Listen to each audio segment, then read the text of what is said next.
नमस्कार. महाराष्ट्रातील विविध क्षेत्रातील बातम्या झटपट आपल्या मोबाईलवर पाहण्यासाठी लगेचच सबस्क्राइब करा राष्ट्रशक्ती लाईव्ह न्यूज आणि सोबत बेल आयकॉन प्रेस करायला विसरू नका. माऊली नमस्कार. कुठून आला? राणा धामणगाव तालुका बदनापूर जिल्हा जालना. आमचे माऊली चवळा महाराज देऊ आमच्या गणेकर साहेबांना असा रोड करून द्याला. आमच्या माऊलीला किती फुगडे खेळा, किती पावले टाका, किती वाहन चाला, तरी रस्ता मोकळा. आता गडकरी साहेब होणार नाही एवढे रोड आपल्या महाराष्ट्रात त्यांना करून दिले. धन्यवाद. आपलं वय किती आहे? आपलं वय 65. कुठून आला तुम्ही? धामणगाव जालना जिल्हा जालना. किती वर्ष आहे दिंडीमध्ये? 11 वर्ष. 11वं वर्ष. हा. कसं वाटला प्रवास आता? लय पण आता लय प्रवास खास झाला रोड झाल्यापासून. तुमची 11व्या वारीची पहिली वारी कशी होती? पहिली काय दाटी होती. दाटी होती. तारखेला वाहन नव्हते, कोणी आडायचं, कोणी कुठं व्हायचं. पण आता गडकरी साहेबांना, मोदी साहेबाचे आपल्यावर उपकार आहे, त्याला देव म्हणून चला. धन्यवाद. बोला माऊली. 5वी वारी. बर.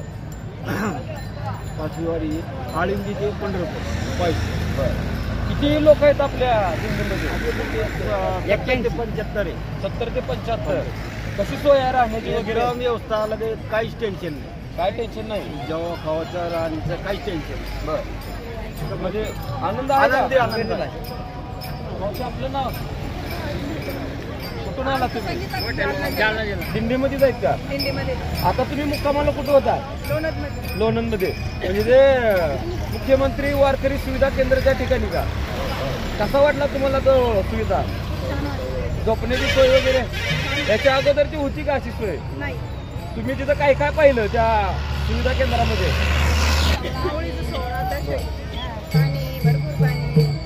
त्याच्यामध्ये तुम्हाला काहीच नाही वाटलं. बर. एकदम छान वाटलं. आनंदात दिवस गेला. आनंदात दिवस गेला. कक्ष तसा कुठं पाहिला का तुम्ही आतापर्यंत वारीच्या ह्याच्यामध्ये? पुढचा मुक्काम आता पुढचा मुक्काम कुठं आहे तुमचा? तरडगाव मध्ये. आता तरडगाव मध्ये काय होणार आहे? बर. आता मग मुक्काम तुमचा तरडगाव मध्येच. उद्या सकाळी तिथून पुढं. आता यांचा मुक्काम तरडगाव या ठिकाणी आहे.